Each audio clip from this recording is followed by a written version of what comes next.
Sono arrivati al bocciodromo di Villorba per mettersi a disposizione. Da questa mattina i medici di base sono entrati in campo per somministrare le vaccinazioni ai cittadini.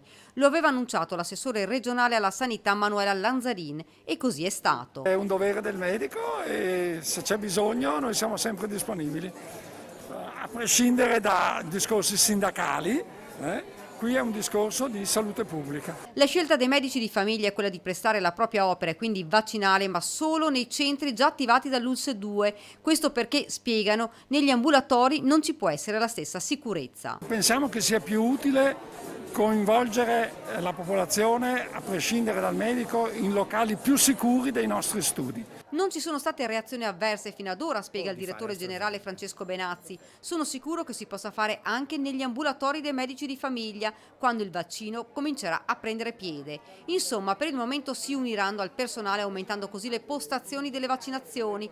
Poi, in un prossimo futuro, potrebbero iniziare nei propri studi.